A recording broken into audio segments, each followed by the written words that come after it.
여당의 압승으로 끝난 이번 총선에 대해 문재인 대통령은 국민의 선택에 막중한 책임을 느낀다고 밝혔습니다. 국난 극복을 위해 국민이 힘을 실어준 것으로 평가하고 자만하지 않고 국가적 위기를 반드시 이겨내겠다는 각오도 다졌습니다. 김두원 기자입니다. 민주화 이후 최대 의석을 몰아준 민심에 문재인 대통령이 감사 인사를 전했습니다. 대변인을 통해 발표한 입장에서 문 대통령은 위대한 국민의 선택에 기쁨에 앞서 막중한 책임부터 느낀다고 밝혔습니다. 큰 목소리에 가려져 있었지만 선거로 드러난 진정한 민심은 간절함이라고 요약했습니다. 국난 극복을 위해 사력을 다하는 정부에 힘을 실어준 거라며 위기를 반드시 이겨내겠다고 각오를 다졌습니다. 결코 자만하지 않고 더 겸허하게 국민의 목소리에 귀를 기울이겠습니다. 겪어보지 못한 국가적 위기에 맞서야 하지만 국민을 믿고 담대하게 나아가겠습니다. 특히 코로나19 속에서 기적 같은 투표율을 기록한 건 국민의 적극적인 협력 덕분이라고 밝혔습니다. 주요국 가운데 유일하게 전국 선거를 치른 나라로 세계를 경탄시켰다는 점을 다시 한번 강조했습니다. 우리가 전국 규모의 치열한 선거를 치러내면서도 방역의 성과를 잘 유지할 수 있다면 정상적인 사회 시스템과 일상 활동으로 돌아갈 수 있다는 희망을 국제사회에 줄 수 있게 될 것입니다. 문 대통령은 총선 때문에 방역에 문제가 없길 바란다며 투표에 참여한 자가격리자 등에 대한 선제적 점검을 당부했다고 청와대 관계자는 전했습니다. 21대 국회를 앞두고 개헌이나 야당과의 협치 같은 정치 구상에 대해선 아직 이른 얘기라며 말을 아꼈습니다. 180석, 유례없는 여당의 압승에 문 대통령이 가장 먼저 꺼낸 단어는 책임입니다. 코로나19 방역에 이어 경제 위기에도 성공적인 대응을 해내는 게 지금 마주한 최대의 과제입니다. YTN 김도원입니다. 충격적인 총선 결과를 받아든 미래통합당은 혼란에 휩싸였습니다. 당 안팎에서 지도부를 향한 비판이 쏟아지고 있는데 통합당에서는 비대위 체제를 꾸리는 것을 넘어서 아예 당을 해체하는 방안까지 검토하고 있습니다. 한현희 기자가 보도합니다. 미래통합당 선거를 진두지휘했던 김종인 총괄선대위원장은 다시 고개를 숙였습니다. 특히 자세도 갖추지 못한 정당을 지지해달라고 요청한 것에 대해 국민께 송구하다며 씁쓸하게 퇴장했습니다. 국민 여러분의 지지를 얻기에 통합당의 변화가 모자랐다는 걸 인정합니다. 이번 총선에서 드러난 국민의 마음을 잘 새겨서 야당도 변화하지 않을 수 없을 것입니다. 이미 참패의 책임을 지고 사퇴한 황교안 전 대표를 향해서는 탈당이나 정계 은퇴 이상의 책임을 져야 한다는 요구가 나왔습니다. 충격적인 결과에 따른 거센 후폭풍이 예고되는 가운데 당장 당을 어떻게 운영할지조차 문제입니다. 황 전 대표를 비롯한 지휘부가 사실상 초토화된 만큼 일단 한 달 남은 20대 국회까지는 임시체제로 당을 꾸리는 방안이 거론됩니다. 심재철 원내대표나 지도부에서 유일하게 살아남은 조경태 최고위원 대행체제 혹은 당 내외 유력 인사 중심의 비대위 체제 전환이 언급되고 있습니다. 하지만 이번에도 위기를 돌파할 인물이 마땅치 않다는 게 문제입니다.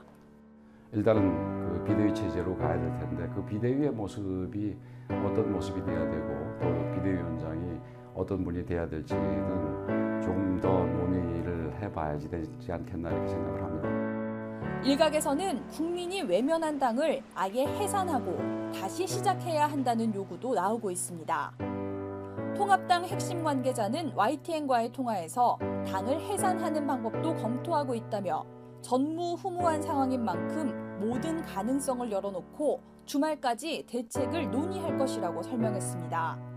이런 상황 속에 무소속으로 출마해 살아 돌아온 홍준표 전 대표는 비상상황 수습 역할을 자처하고 나섰습니다. 조속히 당으로 돌아가서 당을 정상화시키는데 큰 역할을 할 수 있도록 그렇게 하도록 하겠습니다. 통합당은 참패 직후 국민의 뜻을 겸허히 받들어 다시 시작하겠다는 입장을 내놨습니다. 하지만 당장 당내 혼란을 수습하는 것조차 쉽지는 않은 상황에서 통합당이 어떤 쇄신안을 내놓을 수 있을지는 불투명합니다. YTN 한현입니다.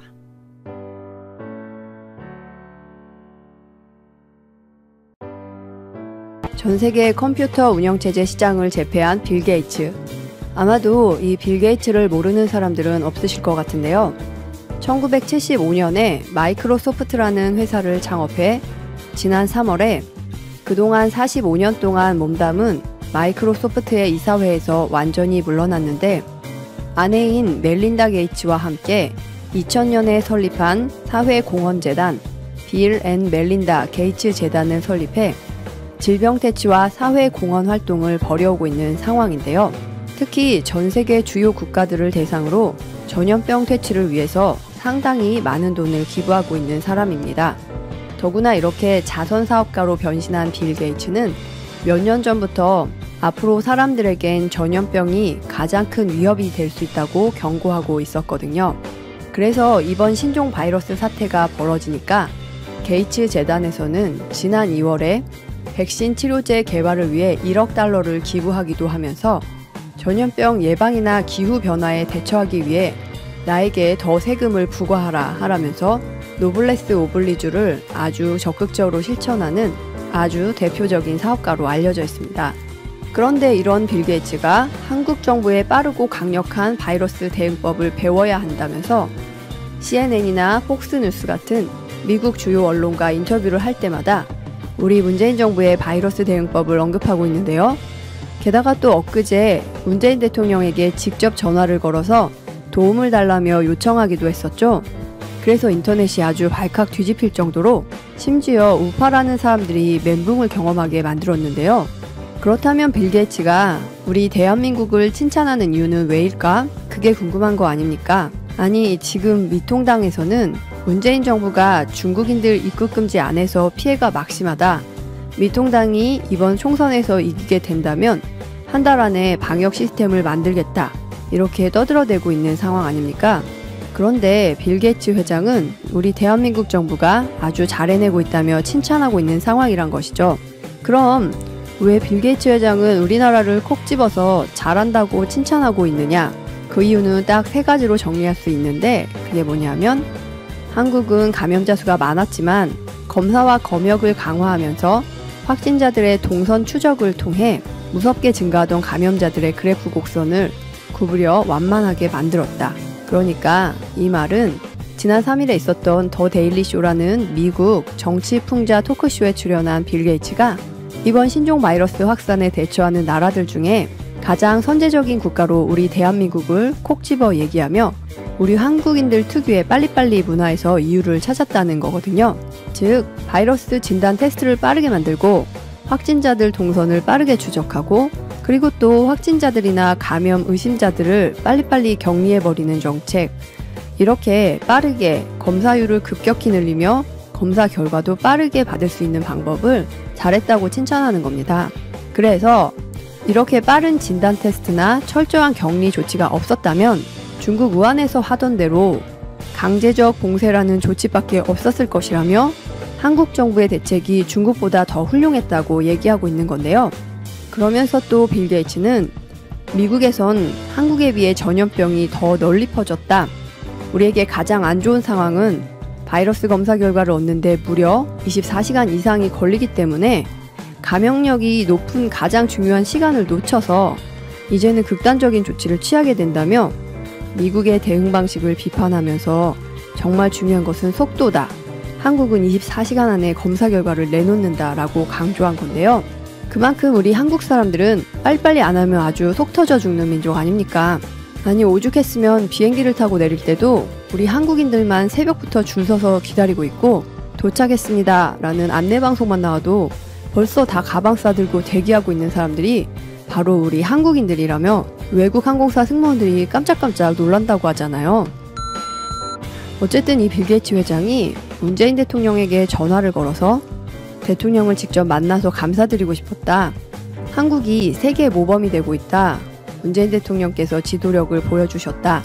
저 역시 한국 정부의 대응을 보고 배우겠다 하면서 얘기했다고 하는데, 게다가 또 빌 게이츠가 뭐라고 했냐면 앞으로 대한민국과 파트너가 돼서 백신이나 치료제 개발에 협력하겠다는 거 아닙니까? 그리고 또 빌 게이츠가 지난 5일에 미국의 정치풍자 토크쇼인 더 데일리 쇼에 출연해서 뭐라고 했냐면 지금 7개의 백신 개발 후보들을 선택했고 생산을 위한 공장을 세우고 있다. 앞으로 18개월 정도 예상하고 있다고 했거든요. 그런데 빌 게이츠가 청와대로 전화를 하기 전날, 그러니까 지난 9일에 세계를 깜짝 놀라게 했던 기사 하나가 있었거든요. 바로 한국 연구팀 세계 첫 신종 바이러스 유전자 지도 완성, 치료 타겟이 명확해졌다. 그러니까 우리나라에서 노벨 과학상 후보자로 꼽혀온 서울대 생명과학부 김빈내리 교수가 이끄는 연구팀이 세계 최초로 신종 바이러스 유전자 지도를 개발했다는 내용인데요. 더구나 이 바이러스가 최소 41곳에서 변이를 일으키는 것도 밝혀냈으니 정말 우리 대한민국 앞으로 세계적인 의료 선진국, 백신이나 치료제 개발로 대박치는 것만 남은 거 아니겠습니까? 어쨌든 그런 기사들이 나오게 되니까 바로 또 문재인 대통령께서 앞으로 백신 개발을 위해 2,100억 규모의 투자를 지원하고 만약 백신 개발에 성공하게 된다면 판매 같은 건 걱정하지 마라. 절대 손해보는 일 없도록 하겠다. 이렇게 구매 보증까지 해준다며 약속에 나서게 됐는데, 그런데 그 다음날 빌 게이츠한테 전화가 온 거 아닙니까? 대한민국 정말 대단하다. 경의를 표합니다. 같이 서로 협력하자. 그리고 또 어제 노벨 평화상 후보에도 오른 적이 있는 세계적인 록밴드 U2의 리더 보노가 문재인 대통령에게 직접 서한을 보내서 자신의 고국인 아일랜드를 위해 진단키트를 구입하고 싶다고 부탁했다고 하는데요. 참고로 현재 아일랜드 상황이 어떠냐면 오늘까지 발생한 확진자가 9,655명, 그리고 사망자는 334명이거든요. 그러니까 지금 아일랜드 리오 버라드커 총리가 이런 말을 하고 있어요. 아일랜드는 다른 나라처럼 전면적인 봉쇄 조치를 취하지는 않고 사회적 거리두기와 격리, 그리고 접촉자들을 추적하는 대한민국 모델을 따르고 있다. 즉, 의사 출신으로 알려진 이 아일랜드 총리도 우리 대한민국 모델을 따라오겠다고 공개적으로 선언을 해버린 상황이라는 건데, 지금 아일랜드 인구가 고작 500만 명 수준입니다. 정확하게는 493만 명. 그러니까 우리나라와 비교해보면 확진자나 사망자 수가 엄청나다는 거 아닙니까? 우리나라는 인구 5천만 명이 넘는데 확진자는 지금까지 1,512명, 사망자는 214명인데 아일랜드는 493만 명에 확진자가 9,655명, 사망자는 334명이니까 보노가 생각하기에도 지금 아일랜드 상황이 심각해도 너무 심각해 보이는 거 아니겠습니까? 어쨌든 이렇게 외국에서도 알아주는 부자들이 우리 문재인 대통령을 향해 도와달라는 전화를 돌리니까 얼마나 기분이 나빴는지 기사 아래에 있는 반대 버튼을 누르는 사람들이 한두 사람이 아니라는 거예요. 더구나 빌 게이츠가 사회주의자다, 돈 벌더니 공산주의자가 됐다, 이런 기사들까지 나오고 있으니 참, 아니 자본주의에서 돈을 벌던 세계적인 부자가 갑자기 공산주의로 바뀌어서 얻을 수 있는 게 뭐가 있겠습니까? 아무튼 문재인 정부의 성공을 위해서 밭을 갈아주는 빌 게이츠와 U2의 보노, 꼭 고국을 위해 진단키트 구매에 성공하시고 백신 개발에도 성공하게 된다면 우리 대한민국의 국격은 더 팍팍 올라가게 되는 게 아닌가 싶네요. 그럼 끝까지 들어주셔서 감사드리고 좋은 의견 있으시면 댓글